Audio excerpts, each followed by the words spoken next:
Ladies and gentlemen and attendees, this is Dr. Atif Fareed Muhammad. Assalamu alaikum. I hope everyone is doing well. This presentation is the transformation or the transformational role of the artificial intelligence in our everyday life.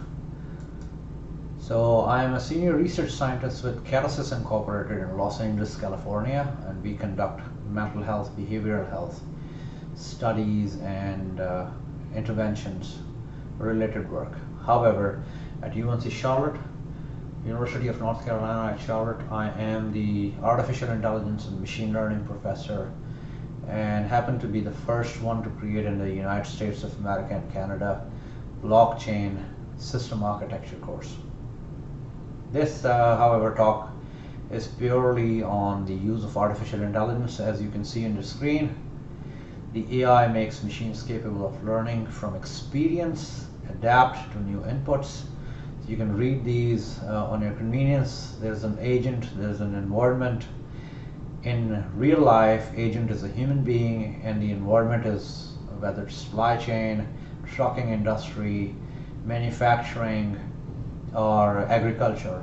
That is the environment where, as an agent, as a human, we behave as an agent. However, artificial intelligence brings in the devices to work with intelligently rather than bringing a human input. The applications can be found, the link is given of the datamation.com of the AI. There are so many running factors, including predictive analytics, text-to-speech, image recognition.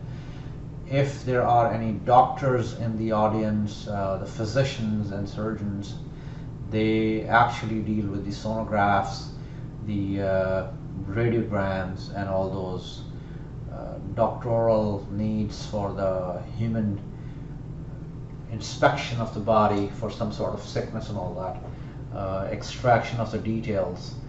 So that's one of the image recognition part. The other one could be the radar utilization or a satellite pictorial representation from the Oculus clouds on top rather than from the Earth's surface. So that's tons of data points which they have to make a decision, and that's where the human is involved. However, in the artificial intelligence world, we have to make machine understand how the work is happening.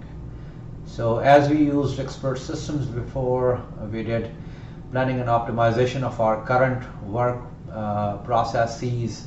Natural language processing, when we talk, what are the major indicators of our tone, where we set and how we work with it, are few of the applications of the artificial intelligence.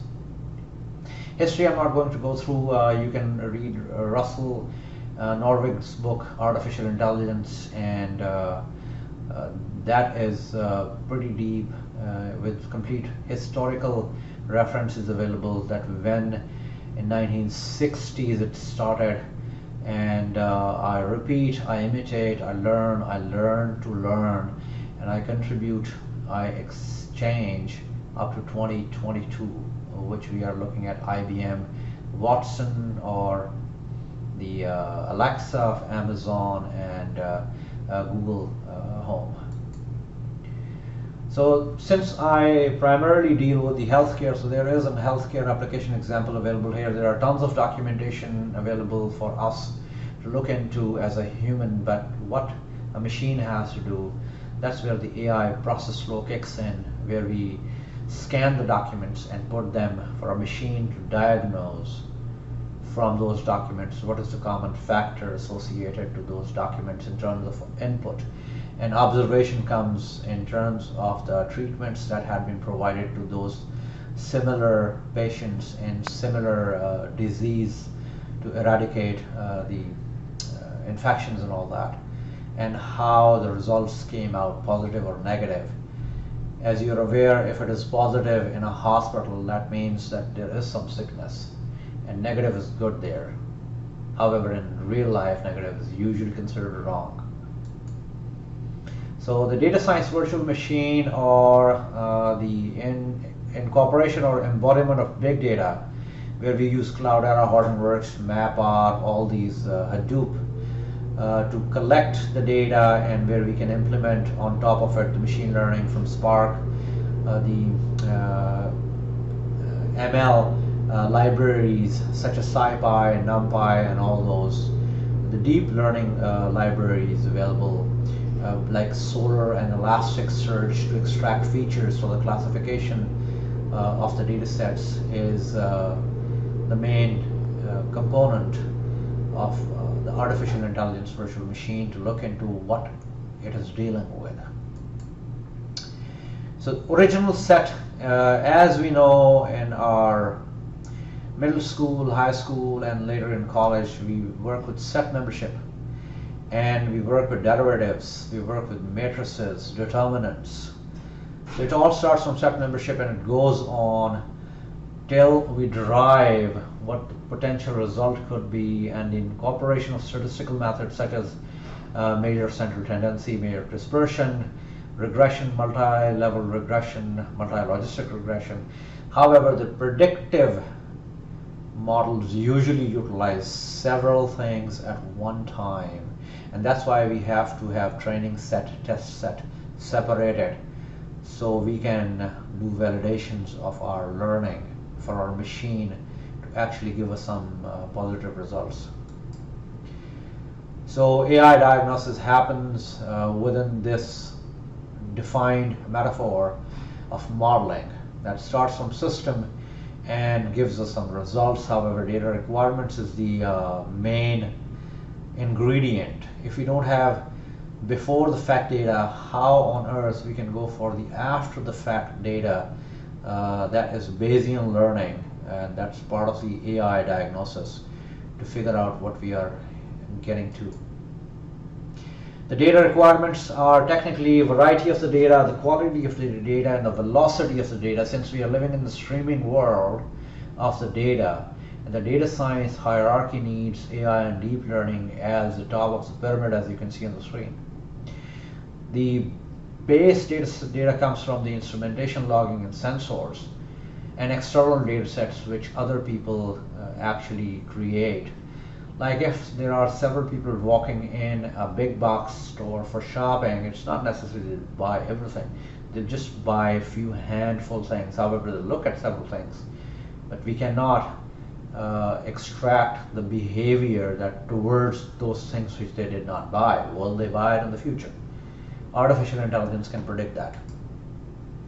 In healthcare, there are tons of ingredients for a healthcare recipe to bring someone health, and this is where you look into several bots working in terms of artificial intelligence chatbots, in terms of monotonous tasks done by RPAs, robotic process automation, the treatment design or the intervention, when to have an intervention for someone to get healthy, whether that person can be healthy without going through a prescriptive medication or opioid prescriptions, without any antibiotics.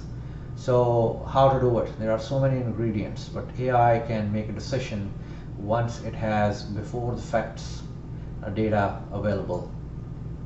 Mental health is one example where grief, stigma, risk, awareness, anxiety, depression, and all these things are there. However, how do we know a person has a mental health issue? This is an up and coming area where self-harm, trauma, and it can create havoc for a society, and we are looking at that among our neighborhoods, that how to deal with this. There is no prescription, no treatments or interventions available or readily available in the market. So AI is a place where we look into machine learning and deep learning algorithms to work with.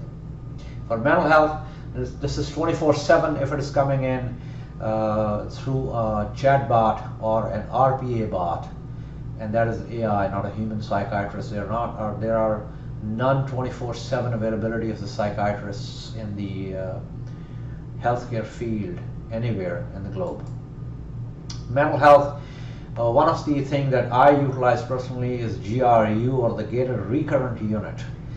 It's sort of neural networks. However, there are input layer to the output layer. You can see that there are gated layers where we can allow few gates to open and produce results, not all the gates, exactly like in the dams when the electricity has been produced. So that's a similar phenomena. It can be positive, negative, or it can be both positive and negative, neither positive nor negative, however, somewhere in the middle, as you can see in the Twitter datasets or in the mental health datasets. So the mental health explanation, the framework for transferring knowledge from social media domain to the mental health, I would urge you to look into that. I chewed my fingernails, I did some skin picking, I tried doing some of the breathing exercises which worked while I did them. However, after that, I don't know what happened to the patient. This is the only record that we get in terms of Twitter or something like Facebook or some other social media. I wrote in my journal and read till I was tired enough to fall asleep. Like a mathematics book is a good book to read if you can't sleep on timely fashion. So thank you for your time. I would urge you to read Russell and Norwig's book and their research work. You are most welcome to read my research work that is available on Google Scholar.